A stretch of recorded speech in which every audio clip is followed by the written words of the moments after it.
some more about what our wellness center offers. Before we start, I just want to go over some suggestions we have for our virtual workshops here. It just helps keep things moving a little bit smoothly. The first is to please keep your mics on mute to avoid background disruption.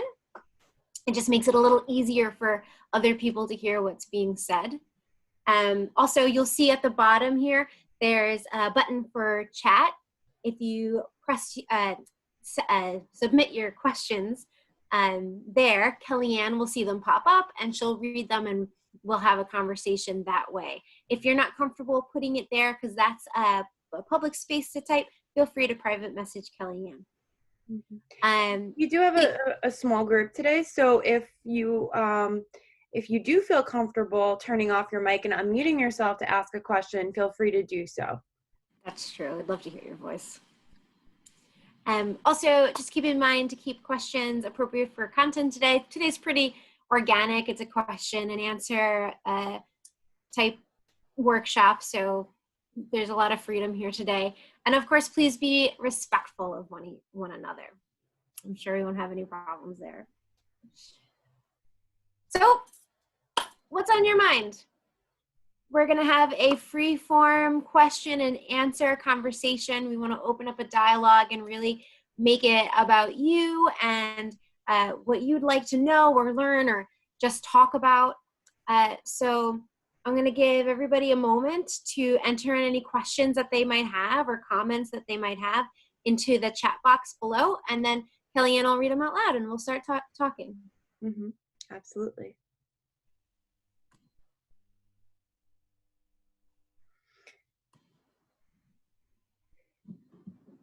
So this is just to, while you guys are thinking a little bit, this is a great space to kind of maybe talk about some of the things that you may be concerned about or struggling with, and maybe we could help you develop some tools to cope with those things during this time. So Douglas has said his 9-year-old in June, how to keep him on a schedule. Any thoughts there from our other guests who might have a similar situation? Otherwise, I can say what I think. What is it like keeping a 9-year-old or someone around that age on a schedule where there's so much free time?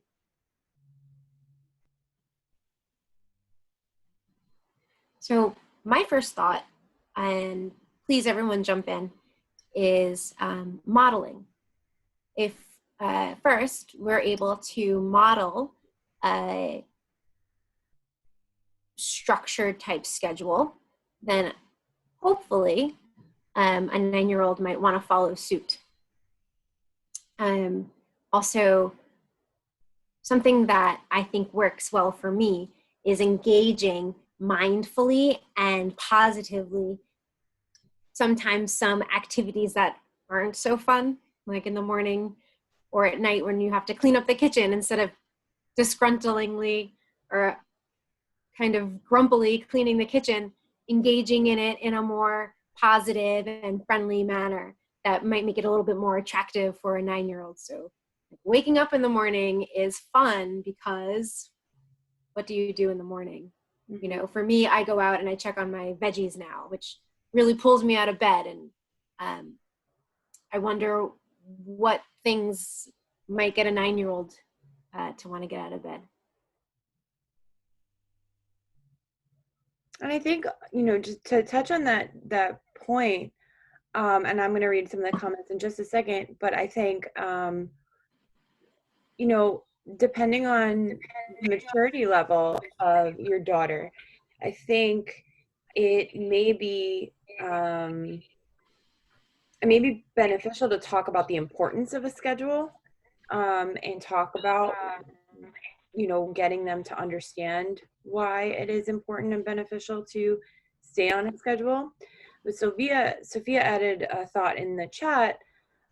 So check all of the county libraries for different online programming, and that could be something that maybe they look forward to engage in. And I think that you kind of had a good point there of like, they need to have a reason to stay on the schedule, not just that it's important, but having that reason. So having things that they could do, and you talked about actively and mindfully engaging in something. So setting up something for them to engage in that maybe isn't just, something that they would do when they're relaxing, but maybe some more activity-based things. I agree. Any other thoughts on that?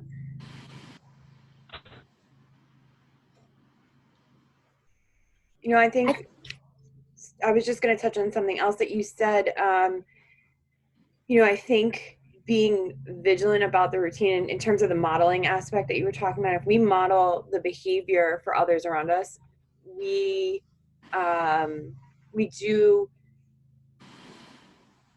do need to stick to it in a certain way. And even as adults, it's hard for us to stay in this routine. I'm sure many of you might be experiencing keeping up with those activities that you want to do each day, and as this goes on, I think that feeling or a sense of purpose kind of drops. Like, every day's the same. We say that all the time, right? Every day's the same. There's no difference, and I think it's important for us to ensure that if we want our kids to stay on a schedule, then we also need to be mindful of upholding that schedule too.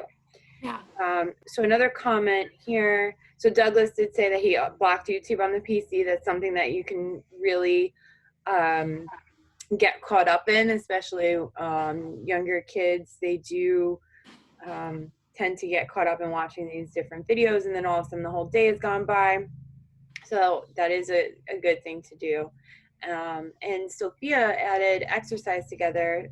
She teaches kids yoga, and they like it more when their parents do it with them. That's a very interesting thought. I like that. And she also noted Cosmic Kids Yoga is popular on YouTube. Nice.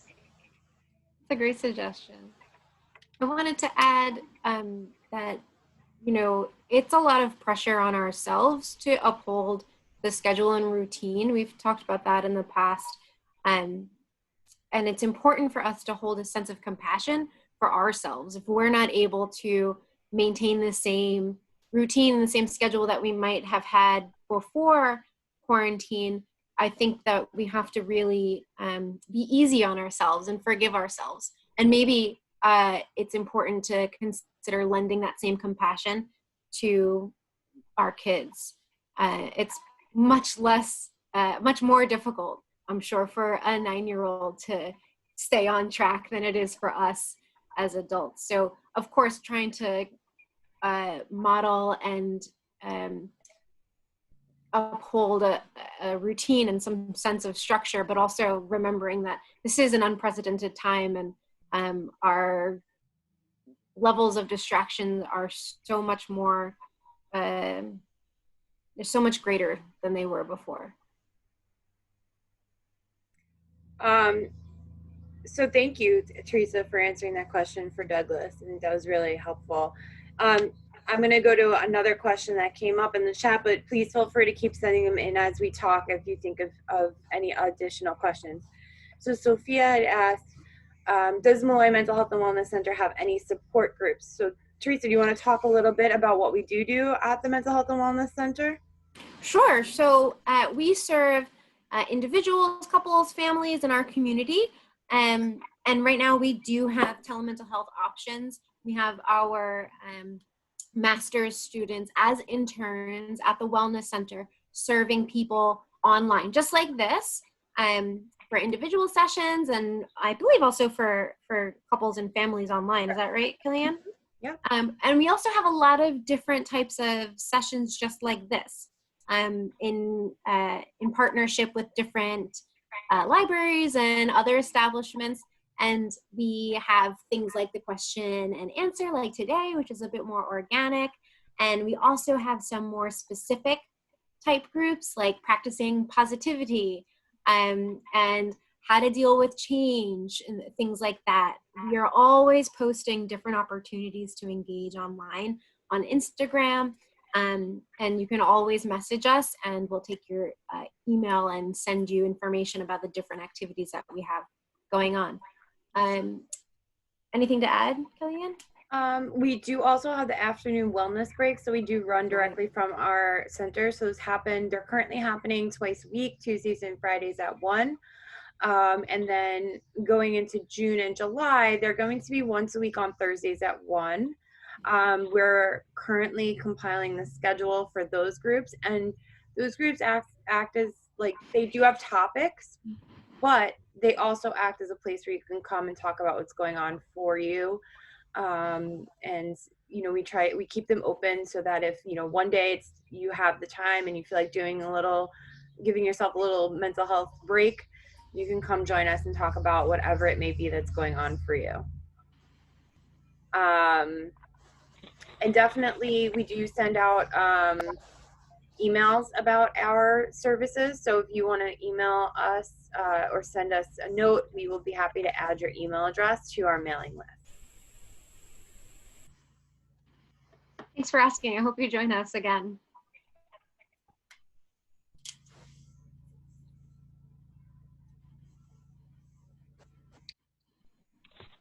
So anybody can feel free to jump in at any time with some additional questions. Teresa, I have a question for you. Maybe you can expand on this a little bit, but I think it might be helpful for the group. What ways do you think is most beneficial for people to maintain their mental health during these difficult times? So I feel like it's truly is individual per person, but there are a few main points that I think really help us maintain a harmony in our mental health that work pretty much across the board. And my first thought is always to keep your body moving if you're able. I feel like the body reacts chemically to physically moving your body and releases all sorts of endorphins that directly impact your mental health. So it's really important to keep in mind having any type of movement during the day, whether it's actually going out and running or, lifting, dancing, but it's also moving around the house. You can do cleaning, making the bed, just going for a walk.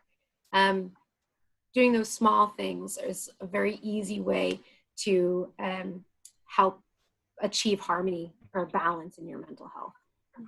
I think next after moving your body is connection. Really making sure that you put an effort into staying connected with not only people who are important to you, but people who can help expand your mindset. So you're all here today because you're open to expanding your mindset and speaking to others.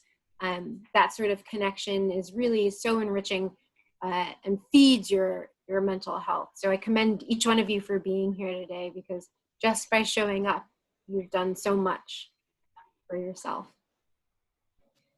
Did I see comments come in, or? Yes. So Douglas asked a question. So he said the impact of COVID has affected people's communication skills because of the stress. What do you recommend to combat that? Interesting. So affecting their communication skills because of the stress.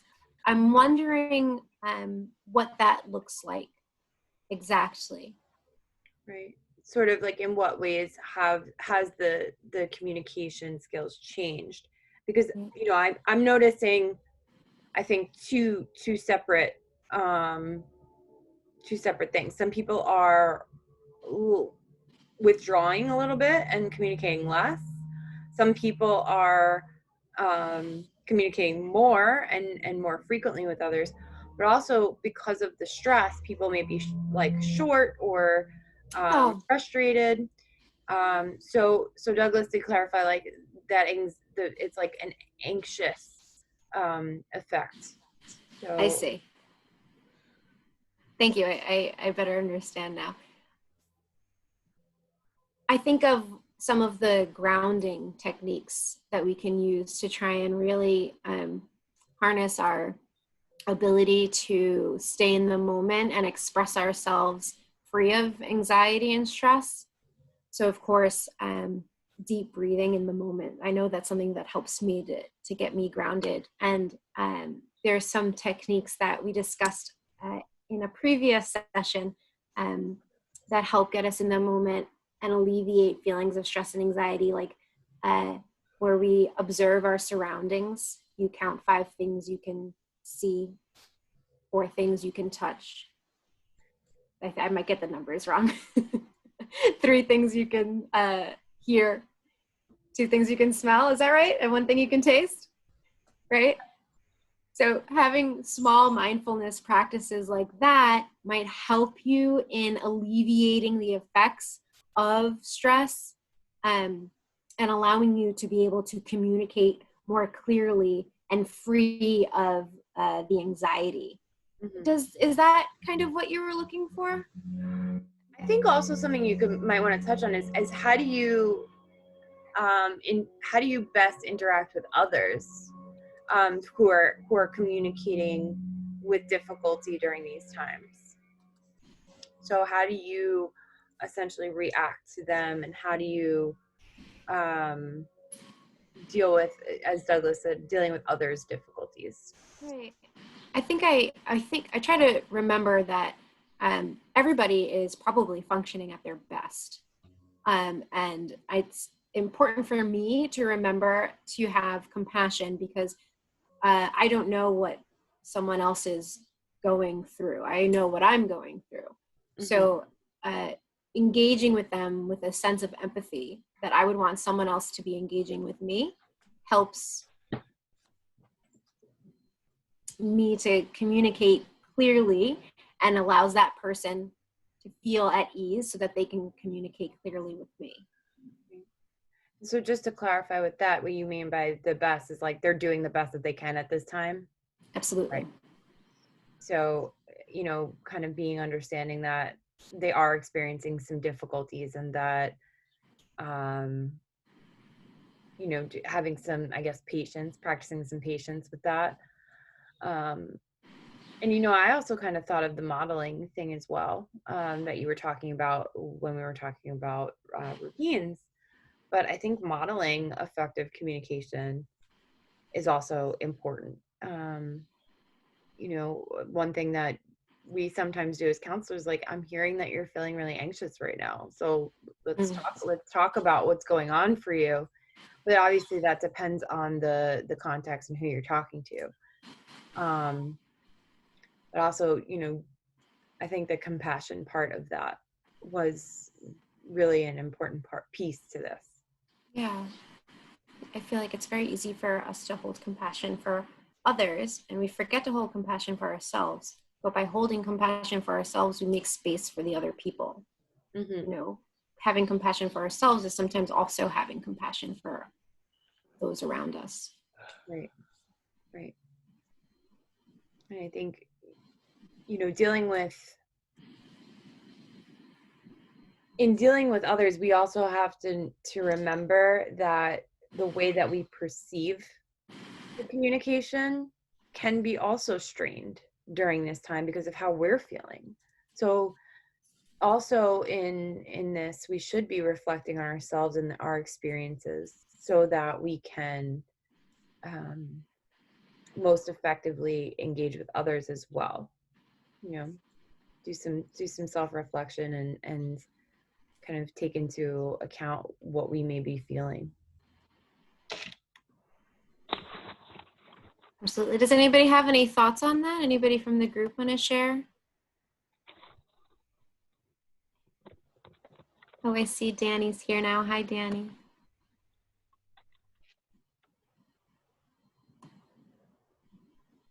Thanks, Doug. It really seems like you're taking the time to really process and think through the different ways of coming out of this and really trying to find ways to make it work for you and your family and your daughter. I really appreciate that effort. So Doug asked to clarify, he said self-reflection and what? So do you want to take that? I know it was my kind of thought, but do you want to respond to that, or do you want me to expand? No, please do expand.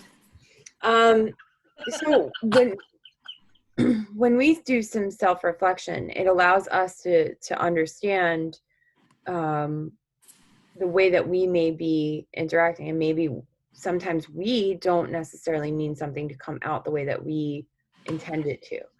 So thinking of different ways that we could maybe communicate with others to help with that modeling can be something that is helpful. So once you self-reflect and be mindful of your emotions, you can understand if you are communicating clearly as well. That would go in conjunction with being compassionate and understanding of what others' experiences and subsequent emotional reactions may be. Does that clarify that? Okay. Did he say yes? Yeah. Okay.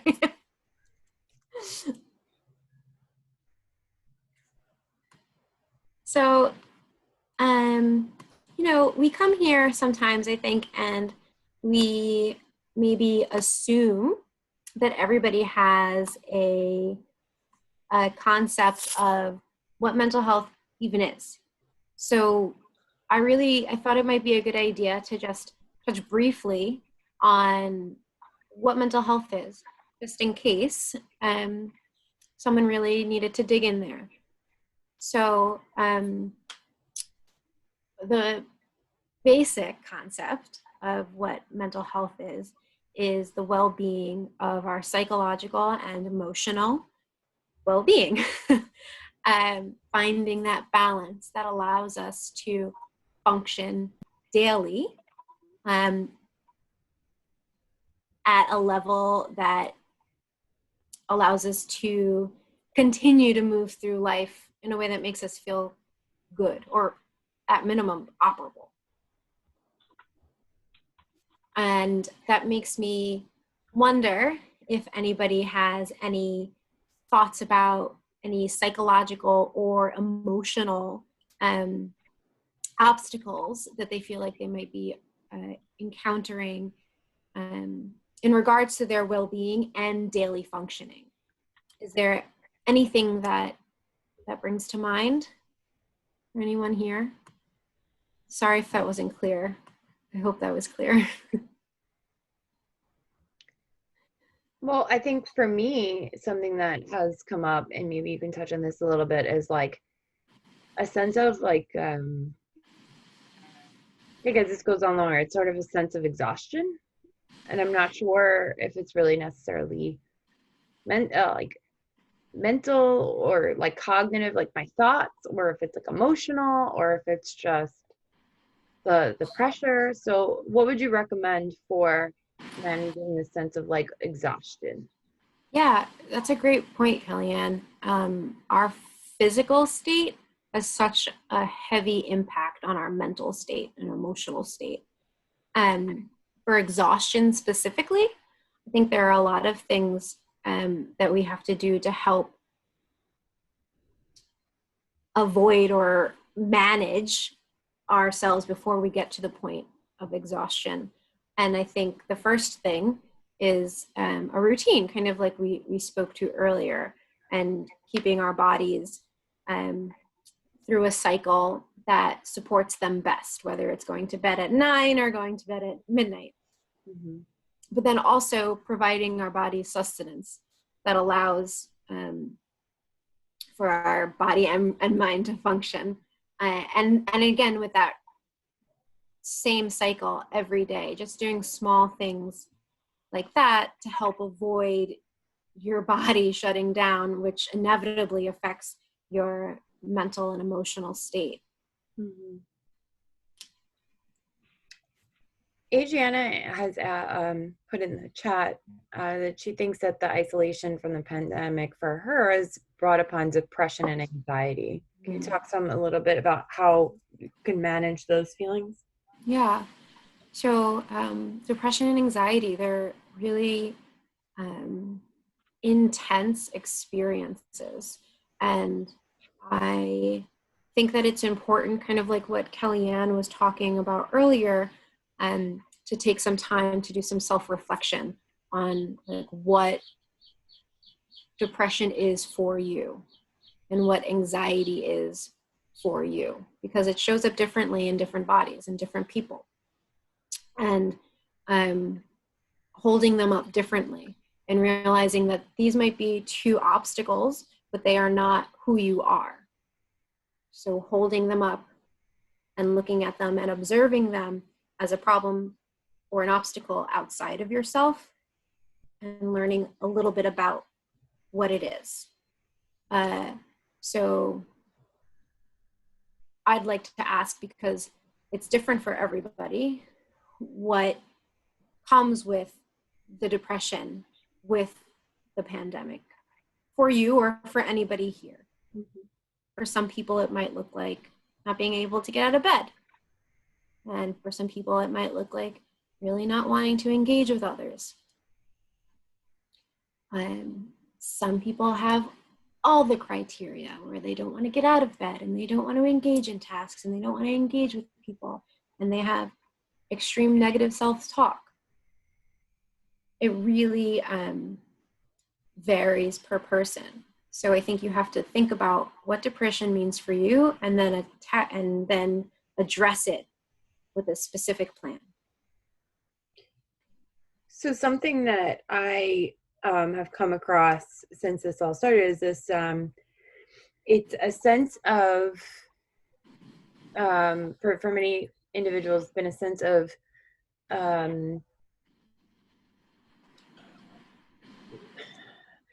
sort of a lack of purpose combined with this need to perform and be productive. Can you talk a little bit about how to manage those feelings of needing to be better during these times, and how that can play a role in depression and anxiety? Yeah. There's a lot of pressure on all of us to function at the same level that we were expected to function before the pandemic.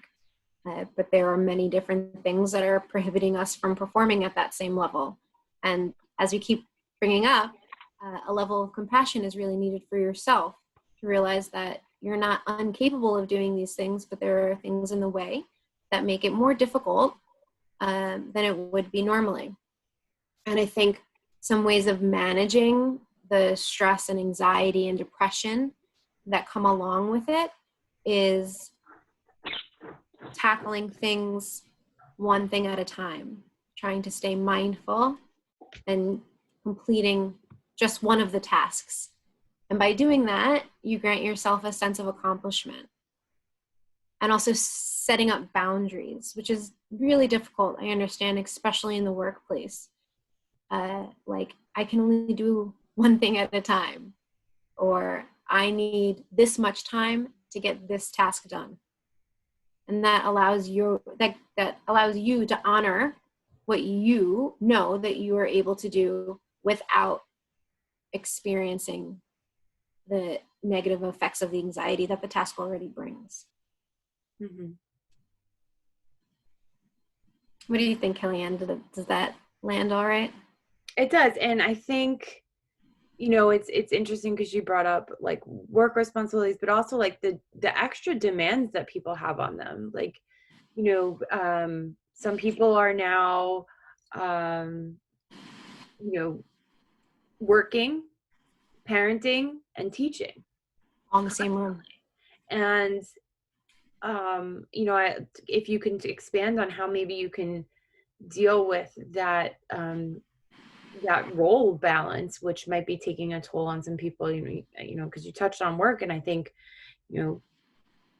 work often is like, well, you're just at home. Can you just like do these 18 extra things? And sometimes things take longer, and sometimes we don't have that capability to do that. But also, like, on top of that, the roles is so difficult to manage. Bless you. Oh, thank you. You're welcome.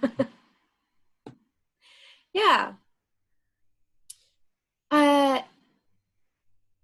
So I think in balancing all of our different roles in the same space and in the same time is extremely, extremely challenging. And I think it's important for us to establish boundaries with ourselves if we can, so that we can make accommodation for things that come up that we have no control over. So there's a sense of acceptance that we might have to take on in order to kind of roll with the flow and understand that things are going to be a little out of control and things are going to need to be taken care of now, even though something else also needs to be taken care of now. And I think using our mindfulness skills of taking a deep breath and trying to ground and dealing with what we can one thing at a time is the way through it. Reassuring ourselves that this is temporary, reassuring ourselves that we are able and capable, and knowing that even though it might be messy, we're still going to come out of it on the other end, and some things will have been accomplished. Maybe not all of the things will have been accomplished, but we'll have gotten through probably most of it. I'm thinking about boundaries with time. And I know this is difficult, especially for those with families at home, young children. For myself, it's easy to say, okay, I'm working from 9 to 5, and then after 5, I'm going to do all my personal stuff. But that's not necessarily the case for a lot of people because they have others who need their attention. So, like I was saying earlier, I think it's important for us to really do some self-reflection and establish a routine and boundaries that are specific and unique to our situation. Mm-hmm. Are there any ways in which people have been able to establish boundaries or juggle multiple tasks at the same time? Does anybody have experience like that they think has worked well that they'd like to share? So Doug added to kind of improve the mood in the house. They do family hugs every night or family chest bumps. That's what his 9-year-old does. That sounds lovely. That sounds great. Playing music, that's a great point. Your setting and your mindset are so important. It really helps support you through anything that you're going through at the moment. And I love that idea of establishing a routine with your family of engaging in warmth. Mm-hmm. That's great. And one thing that I do want to add to what you were saying there is definitely taking breaks. I think one of the things that we don't remember is that when we maybe were in our regular routines prior to this, we had natural built-in breaks. So maybe if you drove to work or took the train to work, you had that time to separate from your home life, from your work life. And now it's like you just walk into the next room and boom, you're there. And also like maybe that your home life is spilling into your work life and back and forth, and you're constantly switching roles, putting on different hats, and there's not a lot of break time. So one of the things that I've started to do that I think can be really helpful is just build in actual breaks. I never took a lunch when I was in the office. I was kind of I would keep going all day, and now I like take an hour break because I just need to. And I think that can be something that's important in, having that barrier, even if it's just a few minutes before you step out of like your work role to maybe do a guided relaxation from YouTube or something, just to take a few minutes for yourself before transitioning hats. Yeah, Kellyanne, I love that you brought that up. It makes me think about like where pressure is coming from. We're so expected to be productive and to continue working and work at 100% all the time. And that pressure comes from society. It comes from a standard that's been placed on everybody to be continuously productive. And I think it's important to assess where our pressure comes from. If our pressure is coming from ourselves, maybe we have a little bit more control over it. But if our environment is pressuring us to continue working, even though our body is telling us that we need a break, I think it's important to take that break. I know that society will wait for you to be productive. And yeah, I mean, and there's no, in a lot of cases, we feel like everything needs to be done right then and there. And, you know, in reality, if it doesn't get done that moment, it's probably not going to be such an emergency that nothing, you know, that it can't be overcome 10 minutes from now or a day from now, whatever it may be. So kind of prioritizing what's important at what time. Yeah. Sometimes I forget that I have another day of work. Like sometimes I feel like I have to get every single thing done today, and I'm running around like an actual chicken with its head cut off. But I have the next day. I have tomorrow and the next day. Or on your to-do list in your house, or, you know, with the kids' work, or really in anything. Like, we have to remember that not everything needs to be done in that day, and be able to allow ourselves to like give ourselves some wiggle room to be able to tackle these things. Yeah. I was going to add something and I forgot what it was. Sorry, I interrupted you. No, I think it was gone before that.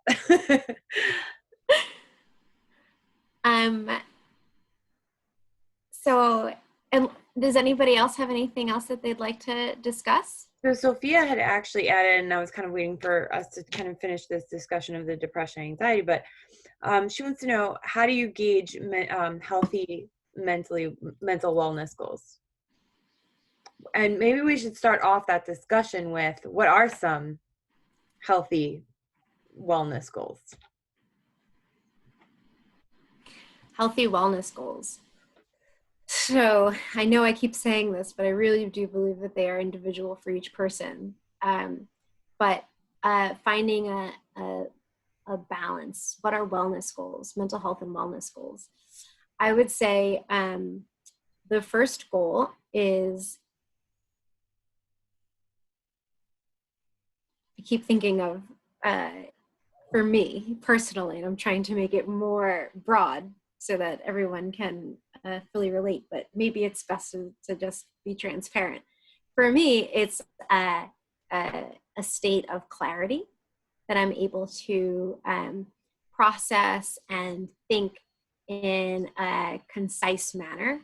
If I know that I can think through a thought or an emotion or process directly, then I am in a good place. I am balanced.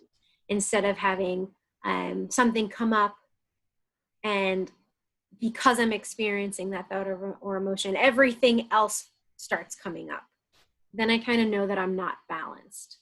So a goal for me is clarity.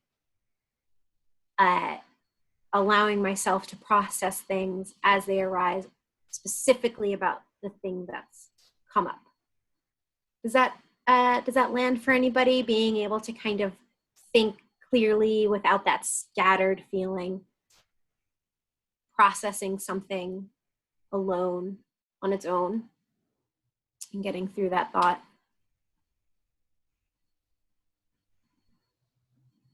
Yeah, Doug said yes. I think that is really a helpful tip. Yes, and I said yes as well. Yeah. So something that question reminded me of, like, how do you gauge these healthy goals? And I kind of wanted to go back to what you were saying before about how depression and anxiety looks different for everyone. So does wellness goals, and they are individualized. And I think we need to tap into our area, the areas that we feel we need improvement in, and design these goals to address those areas. So for example, I talked about feeling exhausted. So I implemented the breaks and the mental, mental breaks for me throughout the day. And I think we need to also develop a habit of those things. So it's not just like, I'm feeling exhausted, so I need to take a break. In order to prevent me feeling exhausted, I need to take regular breaks and make that a routine. So that's where we shift from like goals to help improve something to sustaining wellness over time. So instead of saying like, I'm going to do something as a reaction to something, wellness goals really focus on, I'm going to do this to prevent this from happening. And we talk a lot about that in terms of the benefits of mental health and wellness. And from a counseling perspective, which is where we come from, what we talk about is this preventative approach to mental health issues. So in order to prevent becoming depressed, or in order to prevent anxiety, what are some things that you can do to offset this path? So instead of going down this path towards anxiety, instead of going down this path towards depression, or really a lot of other things, like how do you then change your daily routine, or how do you change the things that you do to promote this wellness? Same thing, I like to equate it to going to your primary care physician for regular checkups, right? If they notice that there's potentially some challenges that you may be facing on the road, they're going to say, okay, change your diet, exercise more, take better care of your body. It's the same thing for mental health as well. So what can we do to prevent difficulties down the line? And I think the most important answer to that is knowledge and engagement. So you're engaging right now, you're getting knowledge right now, and that can really set the tone for setting these wellness goals for yourself and just learning about what's out there. And learning. So I'll give you an example from my experience. One of the things that I was starting to notice is that as I got more stressed and there was more responsibilities that I noticed that my negative thinking was starting to worsen. So one of the things that I trained myself really early on was to practice gratitude and positive thinking, which we talked about in our last session that many of you were in. And that's why that topic is so near and dear to me, because I feel like that really helped act as a buffer to prevent me from going down this negative thinking path that I couldn't come out of. And negative thinking then results in this depression and anxiety if it's left to go wild. So by implementing some of these positive strategies and gratitude and challenging my thoughts, that really helped me in my wellness goal to stop negative self-talk or negative thoughts. Yeah, Kellyanne, I like how you kind of label two different parts of stepping towards wellness. And one was gathering information, and the other is implementing that knowledge that you gathered. And I think where a lot of us struggle because of mental health awareness becoming so much more accepted than it had been in years past, the information gathering is getting a little easier, but the actual implementation of the skills and the knowledge that we have collected is challenging. How to actually change our behaviors and work towards the goals is difficult. And I think that's one of the great things of actually having a counselor, is to have somebody help you navigate through making those changes to help you support yourself. But without that, I think it's important to kind of focus on the small details of things and practice those behaviors. So like for you, Kellyanne, you were saying exhaustion, and you were talking about all the small things that you would do to work up towards preventing exhaustion. That could be something as simple as setting a bedtime at the same time every day and waking up at the same time every day. I think for those of us who experience that scattered feeling, really practicing mindfulness and focusing on one thing at a time. And that can start as something as small as holding something in your hand and really acknowledging all the different aspects of it. I can do it while I'm cooking, like how the pot feels, what the fire sounds like when I turn on the stove, what the food smells like, the sound of it sizzling, like those small details, just practicing being mindful and in the moment when you're doing something kind of second nature will allow you to exercise your brain and allow you to utilize that in another situation. So if, say, we had been practicing mindfulness and really being able to focus and engage with this very easy thing, when something more difficult comes up, like a pandemic or an argument, we can use those mindfulness skills of trying to stay focused and in the moment to tackle it the best we can. So are there any like small things that you guys think we can do to help practice skills like that? Stuff towards exhaustion or I just want to say that that was a great point. Well, if anybody wants to add to that, that was a great point. That is really also another key to this wellness goals. And I want to really stress that point that you made, is that we practice wellness goals so that when bad times hit, we're prepared. It's like when we were all in school, right? We had fire drills so that if there was a fire in the school, we knew what to do. Yes. Hopefully there was never a fire in the school, but we knew what to do. So that's what these wellness goals do, as opposed to these coping skills to help alleviate something. The wellness goals help prepare us to be better able to handle it. So I do want to really stress that point. That's a great point. Thank you.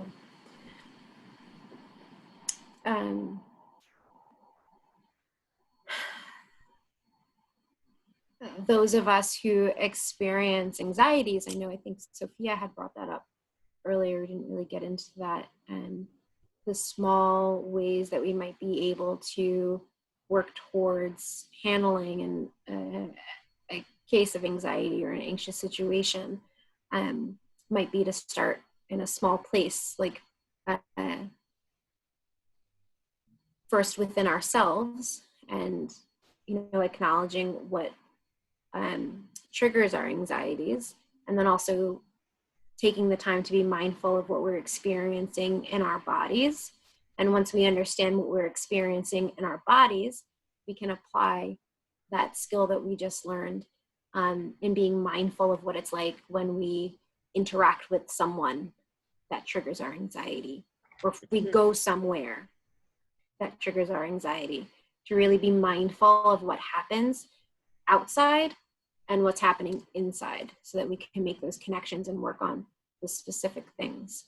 Right. Was there a comment? Sophia added, I have trouble with keeping to sleep schedule. Anxiety-induced dreams can interrupt sleep. Accepting it has helped. Beating myself up doesn't help. That's a great point. Yeah, it's a great point. You can't control your dreams. They're going to come, right?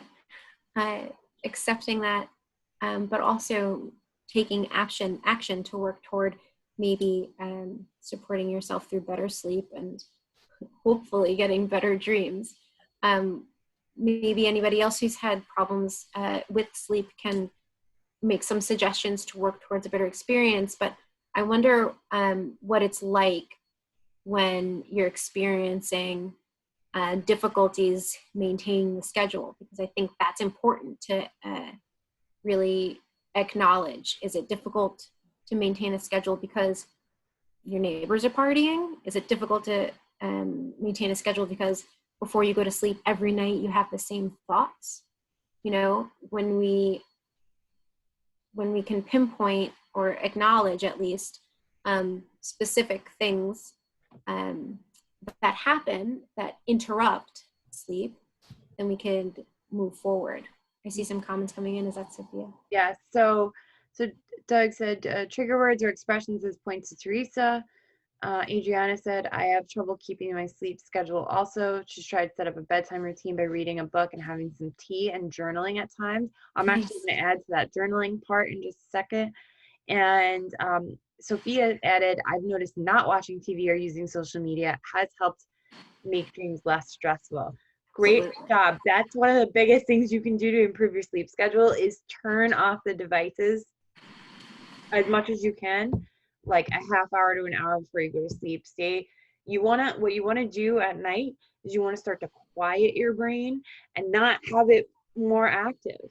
I think we underestimate the impact of something, some information coming to us right before we try to lay down and quiet our brain.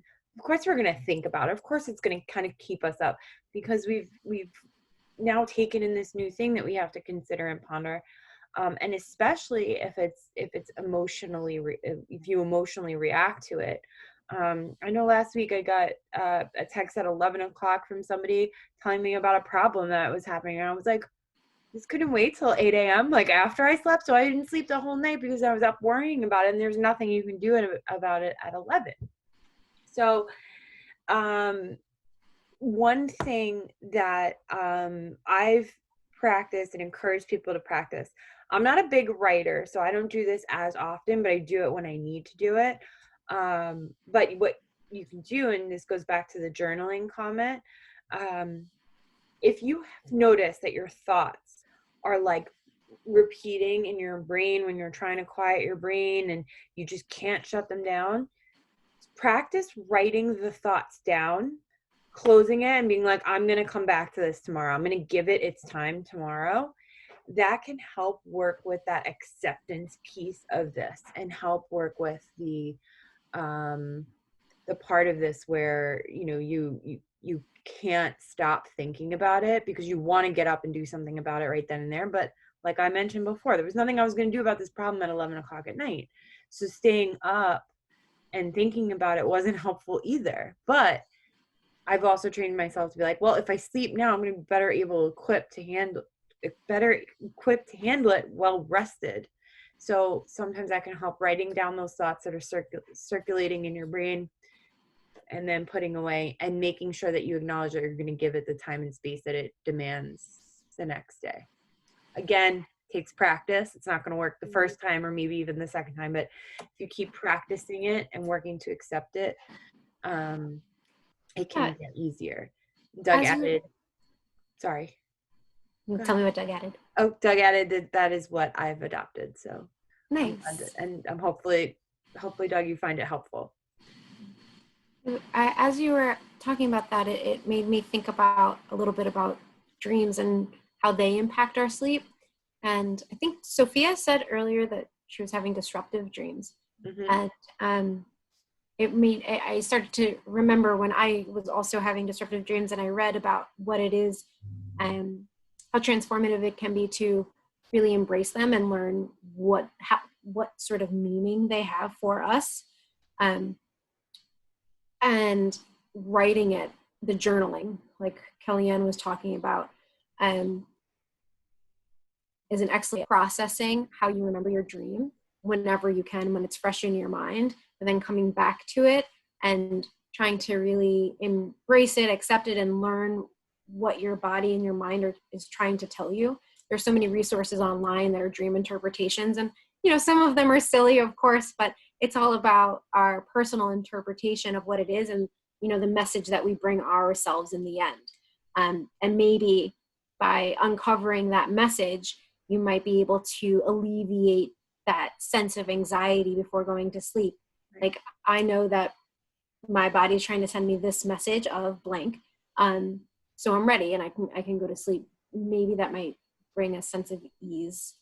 And it could be, just to clarify on that, it could be as simple as, like, if you're having dreams where you're being chased through a forest, it doesn't mean that, like, you're scared of being chased by a forest. It just means that there's some sense of fear going on. I've noticed an uptick in people having fearful dreams that are pretty out, your brain makes up all these very vivid images just to express something simple of like an emotion of fear. So that's really how dreams kind of come about, and they could be just simple messages, but maybe it's about addressing the fear. In this example, maybe you're just a fearful of the pandemic that's going on, fearful of the uncertainty that's going on. So maybe in the conscious state that you're in when you're awake, addressing some of that fear, getting educated, finding resources to help feel more secure, that can help alleviate some of those disruptive dreams. Yeah, I think the power of symbolism is important here too. As you said, the woods can mean so many different things to different people. What do the woods mean for you, and what does moving through the woods mean for you? And I think a lot of people who rely and lean into spirituality find it very helpful to fuse the two. There's so much symbolism in spirituality, and there's also so much support and comfort that comes along with spirituality. And I think that on a similar level, learning about your dreams and what they might mean for you might give you a sense of comfort or a deeper understanding of yourself. Mm-hmm, definitely. Teresa, just because we only have a minute left, can you just move to the next slide? Oh yeah, absolutely. So I wanted to have this up here so that anybody who's interested or knows of anybody who may be interested can have a second to write down some of the information that we have here. We are doing telehealth services. You can give me a call or send me an email at the information on this screen. Also, I didn't put it on here, but you can follow us on Instagram or on Facebook at Malloy MHWC. As in Mental Health Wellness Center. So at Malloy MHWC, and you can keep informed about the different programs that are coming up for us.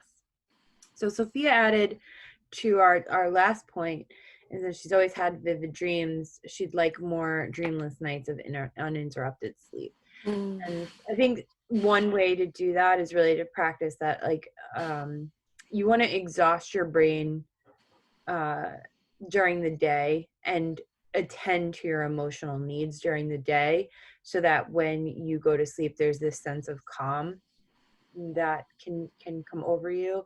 And the calmer you are when you go to sleep, the more rest your brain will get. I agree. The more energy I expend during the day, the better sleep I have. And that also goes, they're going to come out with so much more information, I'm sure, about devices and all this stuff. Like, it's totally stimulates your brain. The reason why we get tired at night is because it gets darker. But now that we have all of these screens up to our face with these bright lights in our face, our brain doesn't know necessarily to quiet down and to get tired. So we're trying to force ourselves to go to sleep while our brain is getting activated. So we need to do that. Is a huge thing to practice. So we're getting a lot of thank yous. So thank you all for coming. We really appreciate your support. We hope to be connected with you again, which I believe we will be. I really look forward to continuing to be able to provide these workshops through Shelter Rock Library. And we want to thank Shelter Rock Library for having us, these 3 groups, and we do look forward to more. I think I want to also thank you all for taking an hour out of your very busy days to tend to your emotional and mental health. And maybe you had some questions that you wanted to get answered, and we hope that we were able to provide that for you. Teresa, any last thoughts? Thank you all for coming, Kelly, and you said exactly what I would have liked to. So I appreciate you all being here, and I really appreciate each one of your individual efforts for your own betterment. Absolutely. Thank you all so much for coming. We hope you have a wonderful day. We hope you all have a wonderful Memorial Day weekend. Yeah. Hope the weather's nice so we can get outside a little bit again. But I really hope that everyone takes a nice break this weekend if you're able to. Be well and stay safe. Thanks for coming. Thank you all. Take care.